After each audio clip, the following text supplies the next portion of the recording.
എല്ലാവർക്കും സുഖമാണെന്ന് വിശ്വസിക്കുന്നു. ഡെയിലി അപ്ഡേറ്റിലേക്ക് എല്ലാവർക്കും സ്വാഗതം.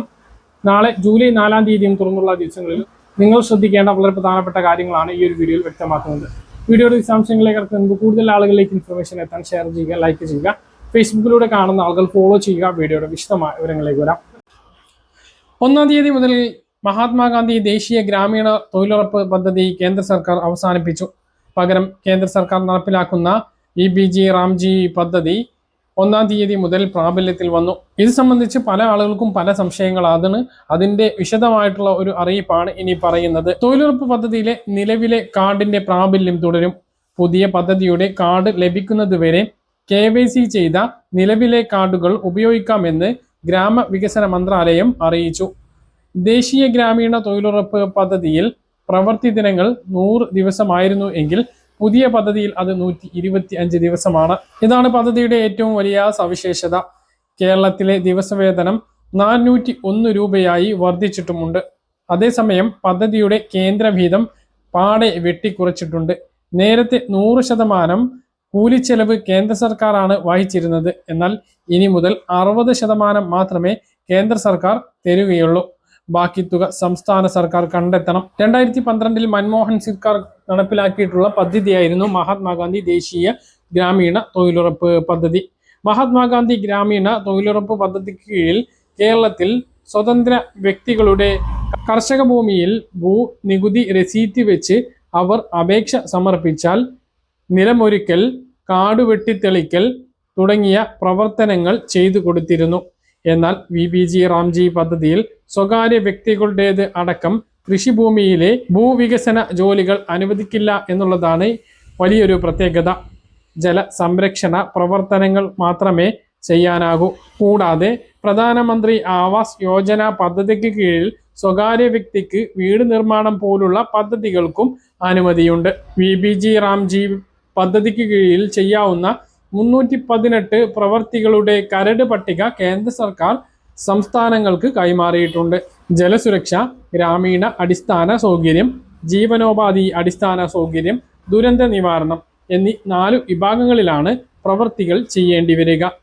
അംഗനവാടി, ഗ്രാമീണ ആരോഗ്യ കേന്ദ്രം, വിശ്രമത്തിനായുള്ള പന്തൽ, സർക്കാർ സ്കൂളുകൾക്കും മറ്റും ചുറ്റുമതിലോ ശുചിമുറികളോ നിർമ്മിക്കൽ അല്ലെങ്കിൽ അറ്റകുറ്റപ്പണി തുടങ്ങിയവ കരടിലുണ്ട്.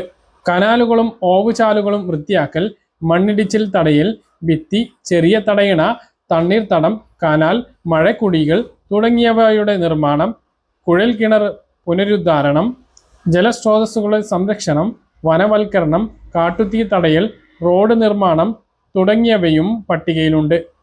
മാലിന്യ സംസ്കരണത്തിലൂടെ വരുമാനം ഉണ്ടാക്കുന്ന പദ്ധതികളും കരടിലുണ്ട്.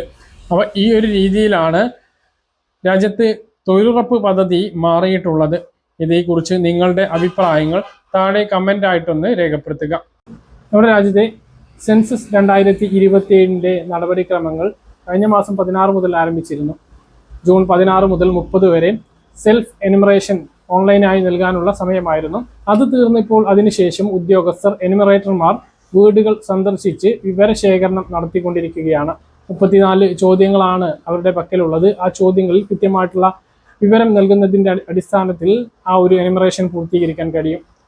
ഓൺലൈനായി സ്വന്തമായി ചെയ്തിട്ടുള്ള ആളുകൾക്ക് എനുമറേറ്റർ ID മൊബൈൽ ഫോണിലേക്കും ഇമെയിലിലേക്കും വന്നിട്ടുണ്ടാകും. ആ ID നമ്പർ മാത്രം അവരെ കാണിച്ചാൽ മതി. എന്തെങ്കിലും തിരുത്തലുകൾ ഉണ്ട് എങ്കിൽ അത് അവരോട് പറഞ്ഞ് മാറ്റം വരുത്താവുന്നതാണ്. അപ്പോൾ ചോദ്യങ്ങൾ ഈ ഒരു തരത്തിലാണ്. ഒന്ന്, കെട്ടിട നമ്പറും വീട്ടു നമ്പറും. തറയുടെ തരം എന്നുള്ളതാണ് ആദ്യത്തെ ചോദ്യം. അതിൽ മണ്ണുകൊണ്ടാണ്, അതിൽ ഓപ്ഷനുകളാണ് നൽകിയിട്ടുള്ളത്. മണ്ണ്, സിമൻറ്റ്, ടൈൽ, മാർബിൾ, മറ്റുള്ളവ. ഇതിൽ ഏതാണെന്ന് വെച്ചാൽ അതിൽ ടിക്ക് ചെയ്യുക. ഭിത്തി.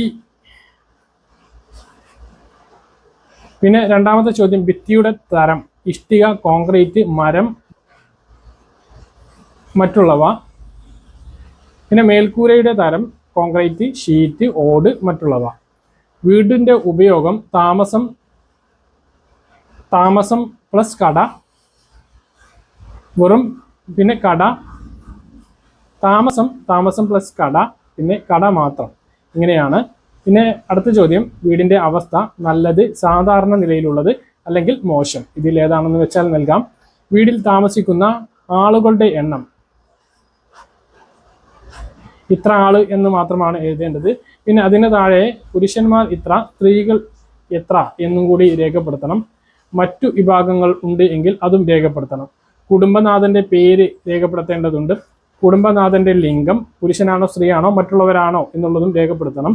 വിഭാഗം SC ST ആണോ അതോ മറ്റുള്ളവരാണോ എന്നും രേഖപ്പെടുത്തണം. വീട് സ്വന്തം നിലക്കാണോ വാടകക്കാണോ അതോ മറ്റു പല രീതിയിലുള്ള വീടാണോ എന്നുള്ളതും അടയാളപ്പെടുത്തണം. താമസിക്കുന്ന മുറികളുടെ എണ്ണം ഇതിൽ രേഖപ്പെടുത്തേണ്ടതുണ്ട്. വിവാഹിതരായ ദമ്പതികളുടെ എണ്ണം രേഖപ്പെടുത്തേണ്ടതുണ്ട്. കുടിവെള്ളത്തിന്റെ ഉറവിടം, അത് എങ്ങനെയാണോ നമുക്ക് കുടിവെള്ളം ലഭ്യമാകുന്നത്, ഒന്ന് പൈപ്പിൽ വെള്ളമാണോ, കിണർ വെള്ളമാണോ, ബോർവില്ലാണോ, മറ്റുള്ള രീതിയിലാണോ എന്നുള്ളതും രേഖപ്പെടുത്തണം. കുടിവെള്ളത്തിന്റെ സൗകര്യം,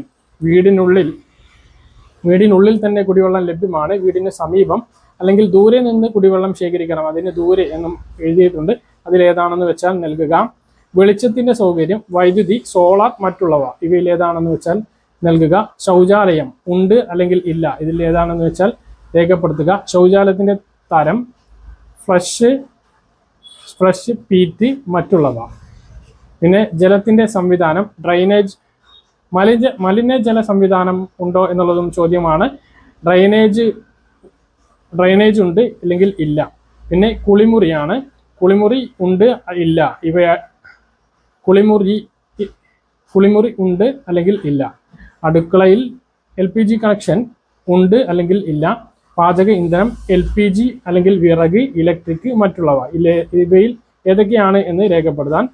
റേഡിയോ ഉണ്ടെങ്കിൽ ഉണ്ട് അല്ലെങ്കിൽ ഇല്ല. ടെലിവിഷൻ ഉണ്ടെങ്കിൽ ഉണ്ട് ഇല്ല. അതുപോലെ തന്നെ ഇന്റർനെറ്റ് സൗകര്യം ഉണ്ടെങ്കിൽ ഉണ്ട് ഇല്ല. കമ്പ്യൂട്ടർ, ലാപ്ടോപ്പ് ഉണ്ടെങ്കിൽ ഉണ്ട് അല്ലെങ്കിൽ ഇല്ല. സാധാരണ ഫോൺ, സ്മാർട്ട് ഫോൺ, ഇവയിൽ ഏതാണെന്ന് വെച്ചാൽ ടിക്ക് ചെയ്യാം. വാഹനങ്ങൾ, സൈക്കിൾ ഉണ്ട് ഇല്ല അല്ലെങ്കിൽ ബൈക്ക്, സ്കൂട്ടർ, അത് ഉണ്ട് ഇല്ല. കാർ, ജീപ്പ്, വാൻ, ഇവയിൽ ഉണ്ട് ഇല്ല. ഇവ ഇങ്ങനെ ടിക്ക് ചെയ്താൽ മതി. അതുപോലെ തന്നെ പ്രധാന ഭക്ഷണം, അരി, ഗോതമ്പ്, മറ്റുള്ളവ. ഏറ്റവും താഴെ മൊബൈൽ നമ്പർ രേഖപ്പെടുത്തുക. ഇതാണ് ചോദ്യങ്ങളായിട്ട് വരുന്നത്. ഇതാണ് സെൽഫ് എനുമറേഷൻ.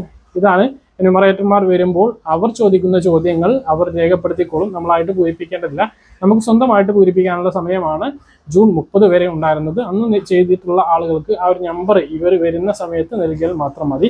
അപ്പോൾ എല്ലാ ആളുകളും എന്യൂമറേറ്റർമാരോട് സഹകരിക്കുക. നിങ്ങളുടെ തൊട്ടടുത്തുള്ള BLO ഓഫീസർമാരായിരിക്കും മിക്ക എന്യൂമറേറ്റർമാരും. മാറ്റങ്ങളും ഉണ്ടാവാനുള്ള സാധ്യതയുണ്ട്. അപ്പോൾ ഈ കാര്യം എല്ലാ ആളുകളും മനസ്സിലാക്കുക.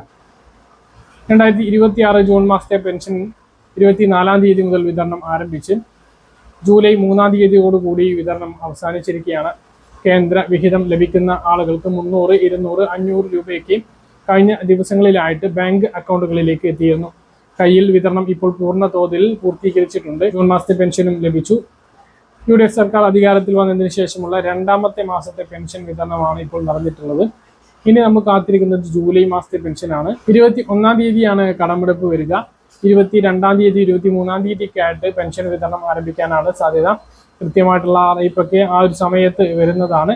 23-ാം തീയതി നമുക്ക് പ്രതീക്ഷിക്കാവുന്നതാണ്.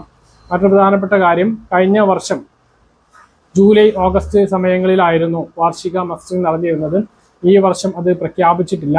അപ്പോൾ എന്തുകൊണ്ടാണ് പ്രഖ്യാപിക്കാത്തത്? പെൻഷൻ മസ്റ്ററിങ്ങിന് സമയം ഉണ്ടാകില്ലേ, അത് മസ്റ്ററിംഗ് പ്രഖ്യാപിക്കില്ലേ, മസ്റ്ററിംഗ് ഒഴിവാക്കിയോ എന്നുള്ള നിരവധി സംശയങ്ങൾ പല ആളുകൾക്കുമുണ്ട്. അപ്പോൾ അതിനുള്ള പ്രത്യേക അറിയിപ്പ്, മസ്റ്ററിംഗ് കൃത്യമായിട്ട് ഉണ്ടാകും എന്ന് തന്നെയാണ്. കഴിഞ്ഞ സർക്കാർ കൊണ്ടുവന്നിട്ടുള്ള ഇത്തരം നടപടികൾ ഒഴിവാക്കില്ല എന്ന് സർക്കാർ വ്യക്തമാക്കിയിട്ടുണ്ട്. പെൻഷൻ അനുവദിക്കുന്നതിനുള്ള മാനദണ്ഡങ്ങളിൽ പരിഷ്കരണം വരുത്തിയേക്കും. അർഹതാ മാനദണ്ഡങ്ങൾ ഇപ്പോൾ പല ആളുകൾക്കും ഭൗതിക കാരണങ്ങൾ കൊണ്ട് പെൻഷൻ ലഭിക്കാത്തതുണ്ട്. അതായത് റേഷൻ കാർഡിൽ ഉൾപ്പെടുന്ന ആളുകൾക്ക് കാറുണ്ടാവുക, AC ഉണ്ടാവുക, 2000 സ്ക്വയർ ഫീറ്റിന് മുകളിൽ വീടുണ്ടാവുക, ഈ ഒരു കാരണം കൊണ്ടൊക്കെ പെൻഷൻ മുടങ്ങുന്ന സാഹചര്യമുണ്ട്. അതിൽ നിന്നൊരു മാറ്റം വരാനുള്ള സാധ്യതയുണ്ട്. ഇതൊക്കെ പരിശോധിച്ച് അതിന് കാര്യമായിട്ടുള്ള മാറ്റങ്ങൾ വരുത്തുമെന്ന് മുഖ്യമന്ത്രി VD സതീശൻ അറിയിച്ചിട്ടുണ്ട്. മസ്റ്ററിംഗ് എന്തായാലും ഇപ്പോൾ പ്രഖ്യാപിച്ചിട്ടില്ല.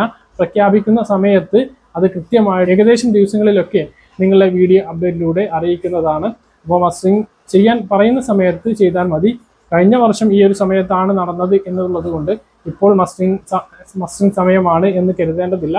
സർക്കാർ എപ്പോഴാണ് പ്രഖ്യാപിക്കുന്നത് അപ്പോഴായിരിക്കും മസ്റ്ററിംഗ് നടക്കുക. അപ്പോൾ ഇതാണ് മസ്റ്ററിംഗുമായി ബന്ധപ്പെട്ട കാര്യം പറയാനുള്ളത്. ജൂലൈ മാസത്തെ പെൻഷൻ ജൂലൈ 23 കൂടിയിട്ട് വിതരണം ആരംഭിക്കുന്നതാണ്. ആ ഒരു രീതിയിൽ തന്നെയായിരിക്കും പെൻഷൻ വിതരണം ഉണ്ടാകാം. കെട്ടിടനിർമ്മാണ തൊഴിലാളി പെൻഷൻ ഈ മാസം 1 മാസത്തേത് വിതരണം ചെയ്യുമെന്നാണ് പറഞ്ഞത്. പക്ഷേ ഇതുവരെ ആർക്കെങ്കിലും ലഭിച്ചതായിട്ടുള്ള അറിയിപ്പ് ലഭിച്ചിട്ടില്ല. ആർക്കെങ്കിലും കിട്ടിയിട്ടുണ്ടെങ്കിൽ താഴെ കമന്റ് ആയിട്ട് അറിയിക്കുക. വിളിക്കുമ്പോൾ ഇവർ ഫോൺ എടുക്കുന്നില്ല എന്നുള്ള ഒരു പ്രശ്നം ഉണ്ട്. നമ്മൾ നിരന്തരം ഇങ്ങനെ വിളിച്ച് ചോദിക്കുന്നത് കൊണ്ടായിരിക്കാം. നമ്മുടെ നമ്പർ കാണുമ്പോൾ ഇനി മാറ്റി വെക്കുന്നതാണോ എന്നറിയില്ല. പ്രവാസി ക്ഷേമ ബോർഡിലേക്ക് വിളിക്കുമ്പോൾ ഇത് കിട്ടാത്ത അവസ്ഥയുണ്ട്. 2 മാസത്തേത് അവർക്കും കുടിശ്ശികയുണ്ട് എന്നറിയുന്നു. എന്തായാലും ഇതിന്റെ എല്ലാം പ്രതിസന്ധി തീരും എന്നാണ് പ്രതീക്ഷിക്കുന്നത്. കെട്ടിടനിർമ്മാണ തൊഴിലാളികളുടെ കാര്യം പറയുകയാണെങ്കിൽ ക്ഷേമ പെൻഷൻ കൂട്ടി അതേ പത്രസമ്മേളനത്തിലാണ് പിണറായി സർക്കാർ കുടിശ്ശികയുള്ള കെട്ടിടനിർമ്മാണ തൊഴിലാളി പെൻഷൻകാർക്ക് 27,000 രൂപ ഓരോ വ്യക്തിക്കും വെച്ച് കൊടുത്തു തീർക്കുമെന്ന് പറഞ്ഞത്. പക്ഷേ അത് കൊടുക്കാതെയാണ് ഇറങ്ങിപ്പോയത്. എന്നിപ്പോൾ പുതിയ സർക്കാർ വന്നിട്ട് അതിലെന്തെങ്കിലും മാറ്റം വരുത്തുമോ എന്നുള്ളതാണ് നമ്മൾ കാത്തിരിക്കുന്നത്. എന്തായാലും കെട്ടിടനിർമ്മാണ തൊഴിലാളികളുടെ കാര്യം വളരെയധികം പ്രയാസമാണ് എന്നുള്ളത് തന്നെയാണ്. അപ്പോൾ ഇതാണ് പെൻഷൻ വിതരണവുമായി ബന്ധപ്പെട്ട ഏറ്റവും പുതിയ അറിയിപ്പ്. സ്ത്രീ സുരക്ഷാ പെൻഷൻ പെട്ടെന്നൊന്നും ലഭിക്കില്ല. അത് കുറച്ച് മാസങ്ങൾ കാത്തിരിക്കേണ്ടി വരും എന്നുള്ളതാണ്. അതിൻ്റെ കൃത്യമായിട്ടുള്ള പഠനം നടത്തിയതിന് ശേഷം മാത്രമേ സർക്കാർ അത് വിതരണം ചെയ്യൂ. ഏറ്റവും സർക്കാരിന് വലിയ ബാധ്യതകൾ നിലവിൽ ഉണ്ട്. അപ്പോൾ ഈ ഒരു പദ്ധതി നടപ്പിലാക്കുന്നതിന് മുമ്പ് കൃത്യമായിട്ടുള്ള പഠനങ്ങൾ നടത്തിയതിന് ശേഷം മാത്രമായിരിക്കും, പരിശോധനകളും പഠനങ്ങളും നടത്തിയതിന് ശേഷം മാത്രമായിരിക്കും വീണ്ടും നടപ്പിലാക്കുക എന്നുള്ളതാണ്. ഇതാണ് പെൻഷൻ വിതരണവുമായി ബന്ധപ്പെട്ട് ഏറ്റവും പുതിയ അറിയിപ്പ്. പറഞ്ഞ കാര്യങ്ങൾ കൃത്യമായിട്ട് മനസ്സിലാണെന്ന് കരുതുന്നു. ഇതുപോലെ ഇൻഫർമേഷൻ ലഭിക്കാൻ ചാനൽ സബ്സ്ക്രൈബ് ചെയ്യുക, ബെൽ ഐക്കൺ എനേബിൾ ചെയ്ത് വെക്കുക. മറ്റു വീഡിയോയുമായി നമുക്ക് ഞാൻ അതുവരേക്കും.